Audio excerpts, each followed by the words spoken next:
those who are new, welcome guys, and please don't forget to subscribe and hit the bell button at the end of this video. By the way guys, it took me a while to upload my next video because as you know, I am a student here in Canada. And in the last couple of weeks, I was very busy in school because we had major projects to be done in all our courses, and they were all group projects. And it was very challenging as well since our classes were all done online and we had to coordinate and communicate with our group mates remotely. And aside from that, I still have my part-time jobs to attend to. That's why I really don't have extra time to film and upload videos. And also, just last week, we had our final exams. But now I am so glad that the fall term is over and I will be enjoying my 3-week vacation this time. I hope I can relax and have a break, and of course upload more videos then before the winter term that will start on January 11 next year. Okay, so for today's video guys, I want to talk about my journey in coming to Canada. I will be sharing with you how my husband and I applied and processed our application and how many days our application was approved.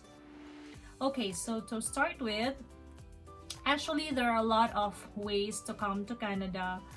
There are a lot of programs available, and just to name a few, there is this Express Entry program, Provincial Nominee program, Family Sponsorship, or you can come as a worker or as a student like me. However, based on our own experience, the easiest and the fastest way to come to Canada is through the study permit pathway, which I will be sharing with you today. Actually, looking back, coming to Canada as an international student was only my second option. We had tried to apply to migrate to Canada way back in 2017 through the Express Entry program and the Provincial Nominee program. In fact, our documents were already complete at that time. We took the IELTS test. I had my educational credentials assessed already.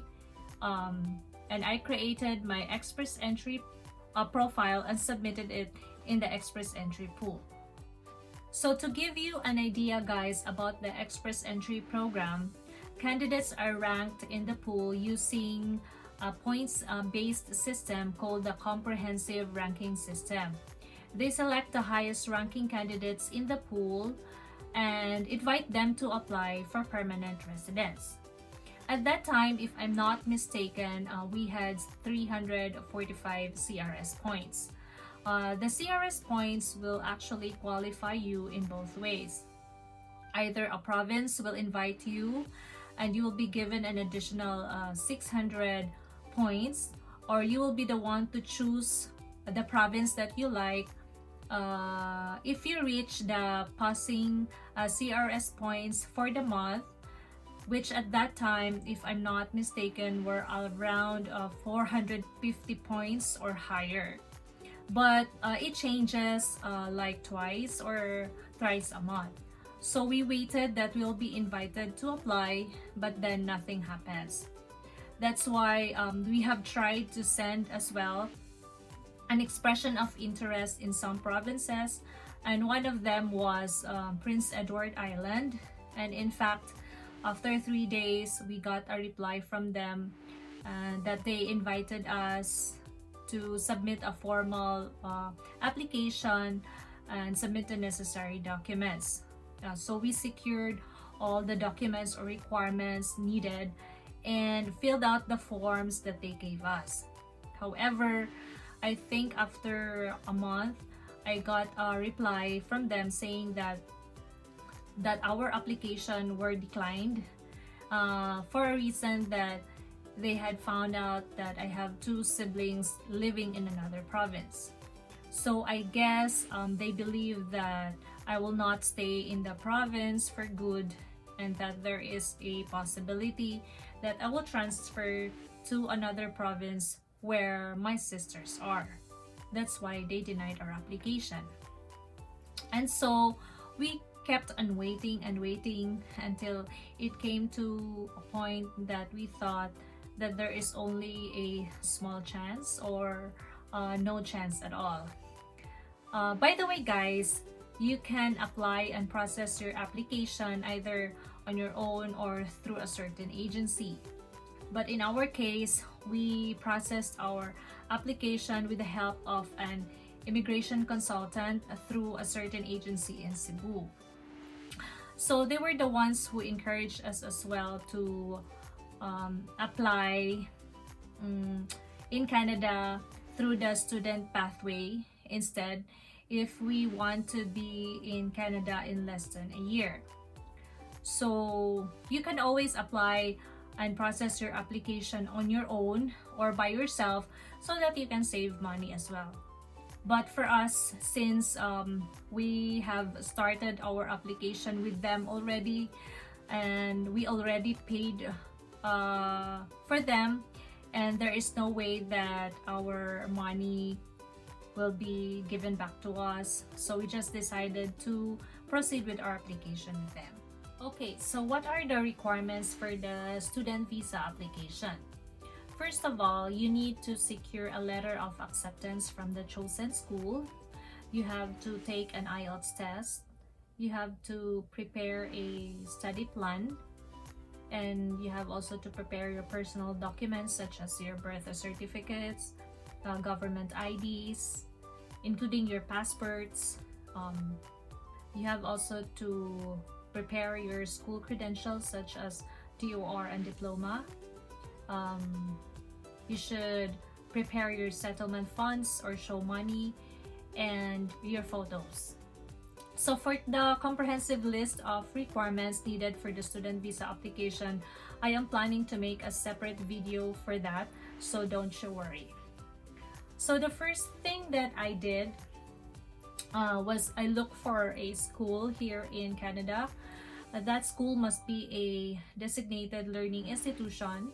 Of course, I was looking for schools in the BC area because I want to be close to my family, and also look for schools that will accept general IELTS or can, waive IELTS, because at that time what I have was the IELTS general only, and I don't want to take the IELTS test again or take the academic IELTS. So I tried to check schools in other provinces too, not just in BC. Some of the schools I inquired about are Canadore College in Ontario, Bow Valley College in Calgary, Alberta, Niagara College in Ontario as well, and Okanagan College in Kelowna. However, I didn't have the luck in all those schools. So the consultant told me that if I want, they can help me look for a school in Canada, but then I need to pay an additional fee for that. So since I don't want to waste my time and I want to speed up the process as well to get a school as soon as possible, so I agreed. So we paid for like a handling fee or a processing fee for that.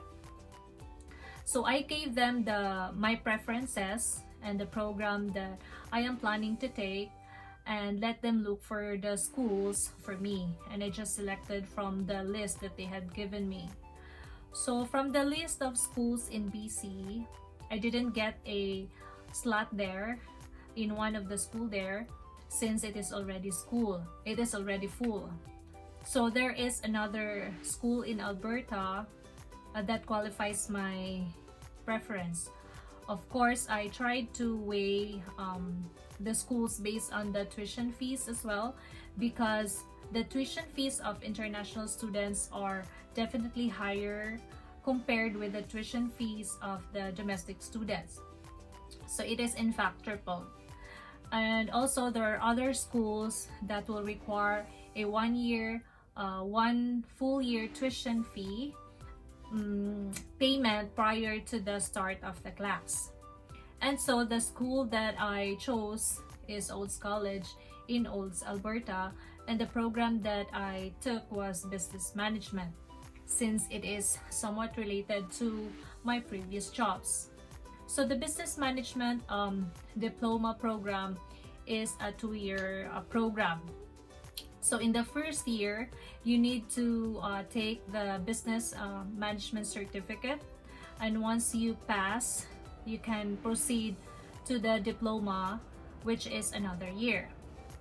Actually, the requirement of Olds College at that time is they require you an academic IELTS. However, they said that they can assess and review my transcripts in high school and college, and they required as well a certificate of English language as a medium of instruction in my university in the Philippines. After their assessment, they accepted my IELTS General and approved my application.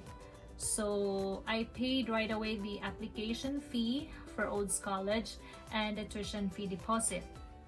And after that, I prepared my study plan and also the work permit letter of my husband and all other documents, including the proof of like settlement funds, the photos, and after that we also took the medical exam as well. So we did the medical exam when everything was already was almost complete. So after that, we were scheduled for the biometrics, and on the day that we took the biometrics, we lodged our papers as well on that day. So by the way guys, there are two ways to apply for the study permit, either through the regular stream or the paper-based, and the other one is through online, which is what they call the SDS or Student Direct Stream. It has actually a faster processing time, which will only take like 20 days processing. However, not all countries are qualified for that, but then the countries that are qualified for the SDS are China, India, Morocco, Pakistan, Philippines, I think Senegal, or Vietnam. So they can apply through that stream. So the stream that we used was just the regular one or the paper-based, because in the SDS stream, you need to pay the full tuition fee of your first year study. You need to provide a guaranteed investment certificate of $10,000, and it also requires an academic IELTS. So in our case, we just applied using the regular study permit application, and since my husband is my dependent, he is automatically included in my application, and for his part, it was for an open work permit. Okay, so we lodged our papers at the Visa Processing Center in Cebu on May 23, 2019. We have not received any update after that, but on the 19th of June, I received an emails from IRCC, actually 2 emails from IRCC. I thought that was already the decision of our application, but when I opened it, it was about the validity of our biometric information. And on the following day, June 20, 2019, I received another email from VFS. And guess what guys? After 27 days of waiting, at last our application was approved. My application to study in Canada and the application of my husband to work in Canada has been approved. On that day as well, I received an email from VFS stating that the processed decision envelope has been dispatched, and I think it arrived 3 or 4 days after, together with our visa. Honestly, I never thought guys that the processing time will be less than a month, since we did it through the paper-based way or the regular stream. Because if we are going to compare it with the SDS processing time, it says that it is approximately 20 days. So when we received our visa, we then decided that when to come to Canada, as the start of classes is in September. We flew to Canada last week of July 27 to be exact. We approximately had a month only to prepare everything before we moved to Canada, and that was actually very tight. We need to fly the earliest, as we have to stay in BC for a couple of weeks before moving to Alberta. My parents flew ahead of us as well to Canada, like 2 weeks ahead for a vacation. My sisters also had their holiday at that time, so that they can, spend time with us. So we went to different tourist attractions in BC, and we did some interesting things there. And after 2 weeks, my husband and I need to be in Alberta, since we need to look for a job and we have to familiarize the place as well. So when we arrived in Olds, Alberta, I like the place because it is very peaceful and laid back, away from the city, like no traffic, no big malls, just grocery stores, and just a few restaurants or food chains. It's just a small town actually. And the school as well was very nice. It is a huge campus, so it is really not crowded in a sense, because it has several buildings depending on your program, and the people were very friendly and accommodating. So now I am in my second year already for the business management diploma program, and one more term left and I will be done hopefully by April next year. So that is our story on how we came to Canada as a student, and my husband as a worker.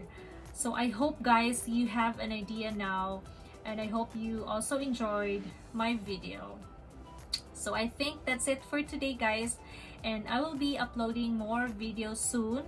And don't forget to like and subscribe, and see you on my next video.